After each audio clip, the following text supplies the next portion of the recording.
ফ্যাসিবাদের রাজনীতির কোনো অস্তিত্ব থাকবে না। আমাদের সমর্থনে, আমাদের আন্দোলনের ফলে অন্তর্বর্তীকালীন সরকার গঠন হয়েছে।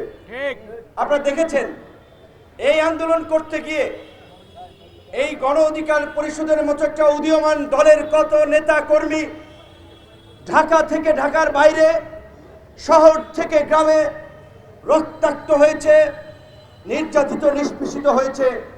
এমনকি এই জুলাই গণ অভ্যুত্থানেও 12 জন শহীদ হয়েছে। কিন্তু তারপরেও আপোষ করি নাই। পুলিশের প্রিজন ভ্যান থেকেও ফ্যাসিবাদের পতনের জন্য, দেশবাসীকে উদ্বুদ্ধ করার জন্য হুঙ্কার দিয়েছি। আদালতের বন্দিশালায় থেকেও 90% পতন হয়েছে, বাকি 10% ধাক্কার জন্য মানুষকে উৎসাহিত করেছি। নায়াসিনামাইড ও স্যালিসাইলিক সমৃদ্ধ লিলি ফেস ওয়াশ যা ফেসের ডেড স্কিন সেল দূর করে দেয় দ্বিগুণ ফাস্টার ব্রাইটেনিং।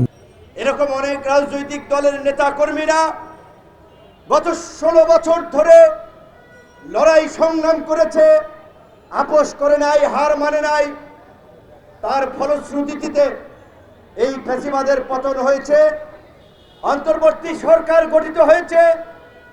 আমাদের প্রত্যাশা ছিল, আমাদের আকাঙ্ক্ষা ছিল, এই অন্তর্বর্তীকালীন সরকার এদেশের জনগণের পরিবর্তনের আকাঙ্ক্ষাকে ধারণ করে এই দেশকে বদলে দিবে, একটা নতুন সমাজ এবং রাষ্ট্র আমাদেরকে উপহার দিবে।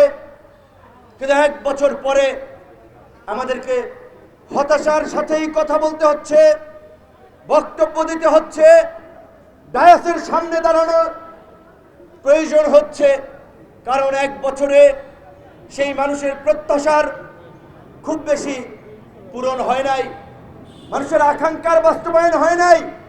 আমরা তো জটিল ব্যাখ্যায়, জটিল ব্যাকরণের দিকে না তাকিয়ে আমরা যদি এদেশের কৃষক, শ্রমিক, সাধারণ মেহনতি মানুষ, খেটে খাওয়া মানুষ, তারা কেন এই জুলাই এসেছিল?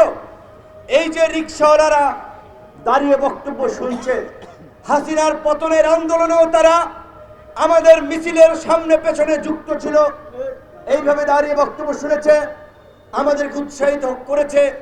পথচারীরা দাঁড়িয়ে শুনেছে। তারা কেন এই সংগ্রামে সামিল হয়েছিল? তারা কেন পঙ্গুত্ব বরণ করেছে? তারা কেন জীবন দিয়েছে? তারা তো কঠিন শব্দ বাক্য সংস্কার বোঝে না।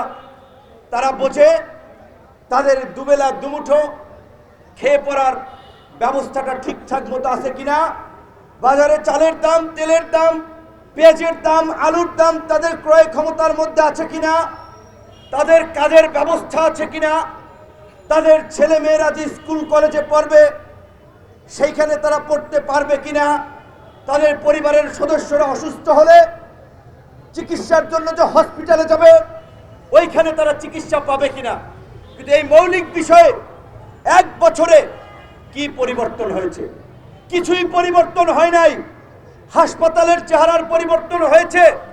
আমরা বারবার বলেছিলাম, হাজার হাজার কোটি টাকার বাজেট একনেকে পাস করার পূর্বে জনগণের মৌলিক বিষয়ে কিছু বাজেট দেন।